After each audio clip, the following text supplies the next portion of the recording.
When I started this channel, I said one of my primary goals was trying to fix the numerous issues in Mystara as I progressed through the topics. The number one problem in the setting by far was the continuity. Anybody who has watched even a handful of my videos understands that this setting has a bad habit of contradicting itself. It's gone from a meme to a drinking game to an accepted fact. Because Mystara was written one country at a time, and during most of their assignments they didn't have time to check to see if anybody else had written about the same topic, many things contradicted, retcon, or altered existing lore. Possibly the guilty party in all of this is Red Steel, the second edition box set that retconned Dragon Magazine's retcon of the module Savage Coast. Red Steel gave us awesome new concepts like guns, a laundry list of original monsters, and many new ways to play in Mystara. It was also almost incoherent at times, was done with little in the way of editing, and added a lot of new rules, like the Red Curse, that made quite a few DMs' lives difficult. Now that I've broken down all three versions of the Savage Coast, let's make something coherent with it. I'm Mr. Welch, and ready the story arc welder. For starters, we're completely ignoring the new module Savage Coast because there's nothing in it outside of the map that contributes to this region.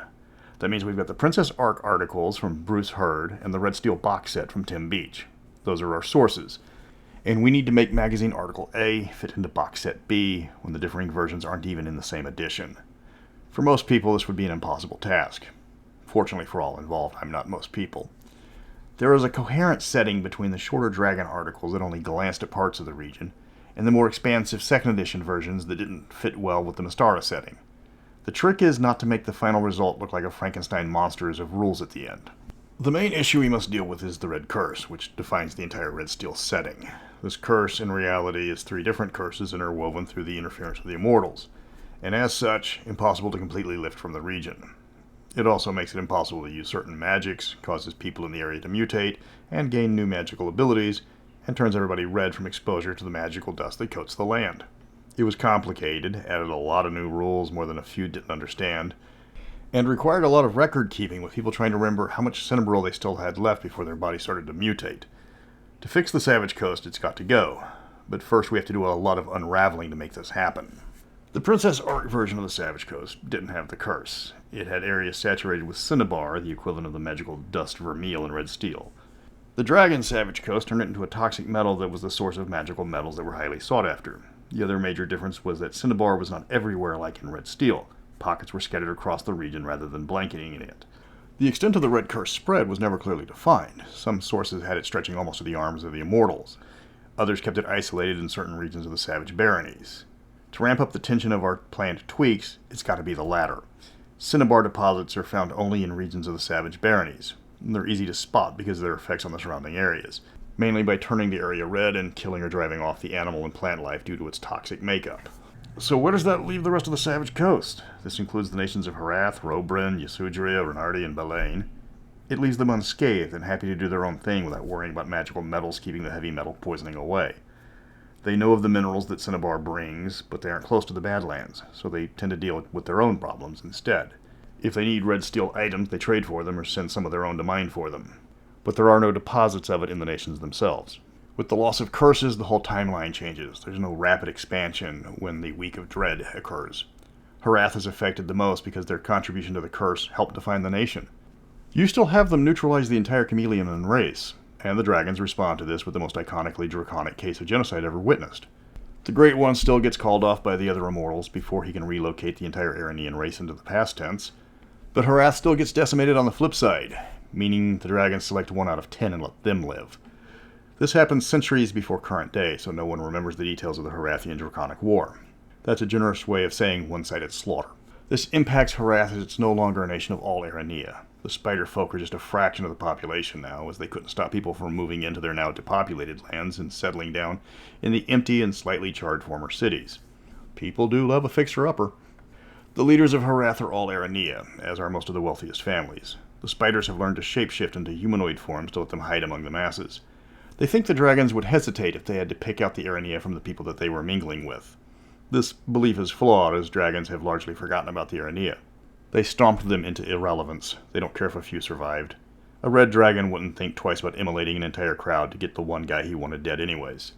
The best part about being chaotic evil is never having to say, "I'm sorry."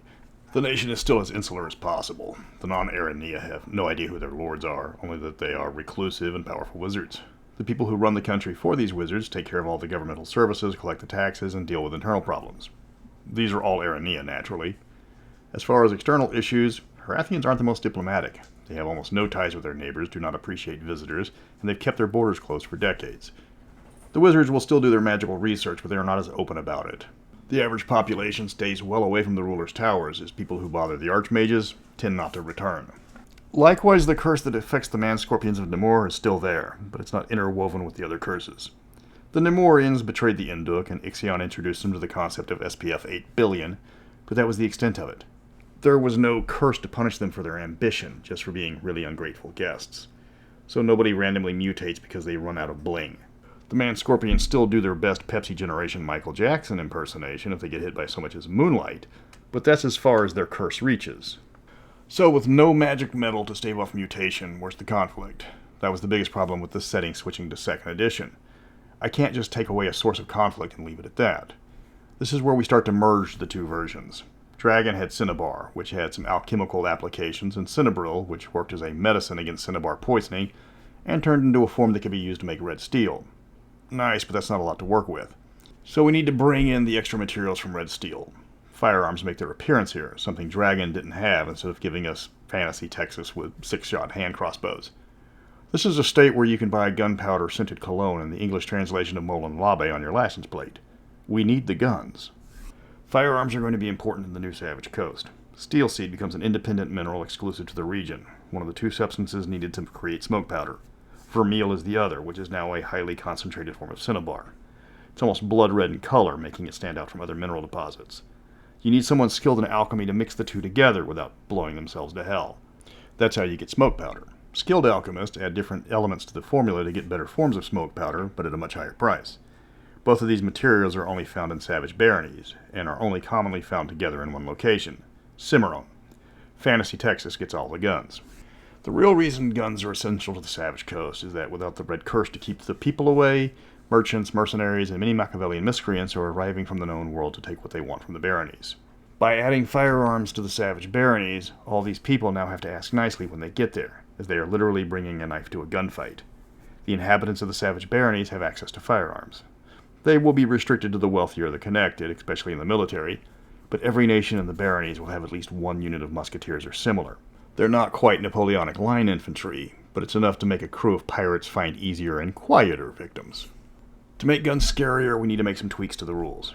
First off, smoke powder is a magical substance in Mystara. You can shoot monsters that need an enchanted weapon to hit.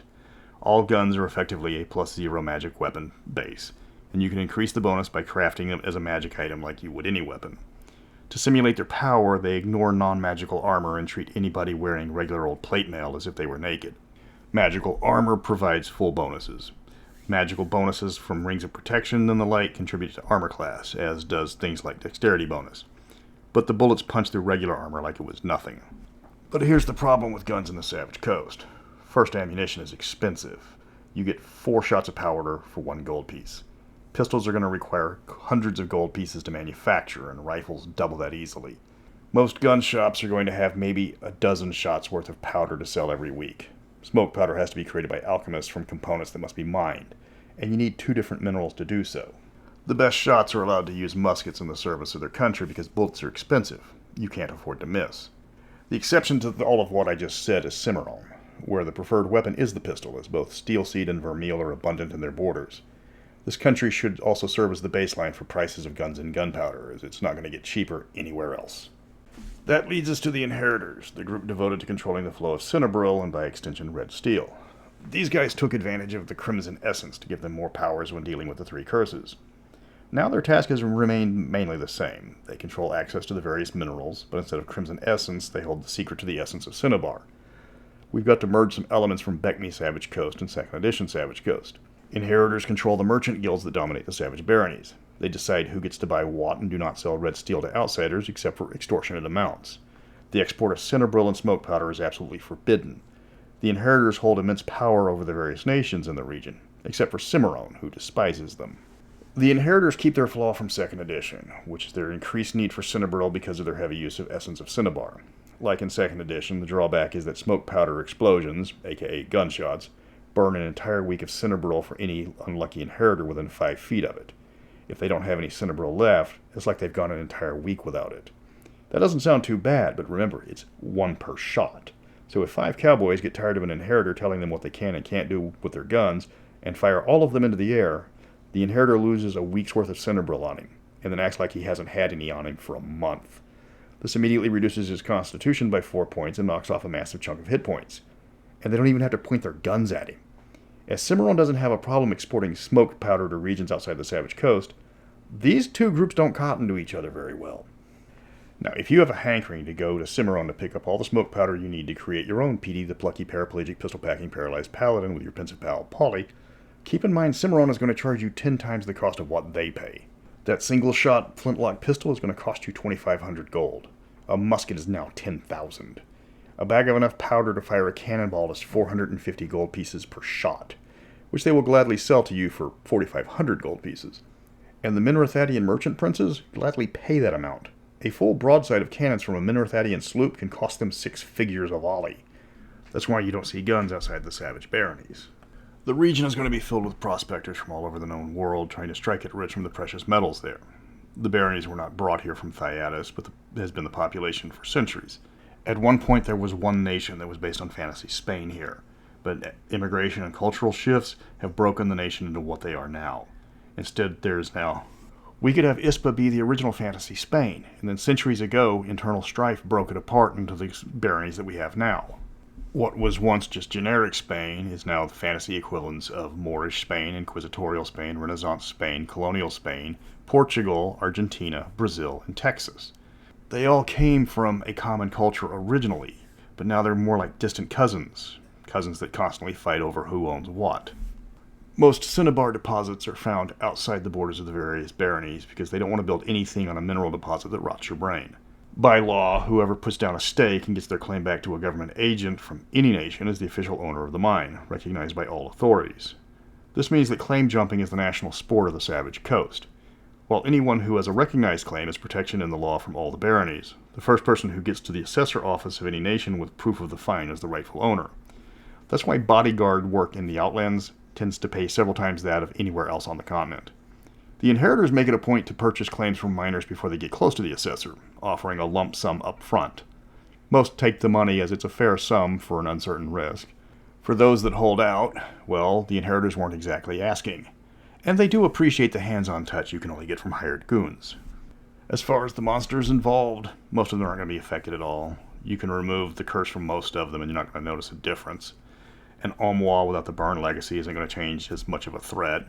Only it's not going to get its 1d6 fire attack and it doesn't explode if you haul it out of the water. Wormlings will still be the same crime bosses of the various cities. They have enough abilities and the loss of legacies isn't going to hurt them. The one you will need to change is Pyre, the Vermilion Dragon. His whole modus operandi was to steal powers from people with legacies and add it to their own. He can still do that, but he's going to be hunting inheritors specifically.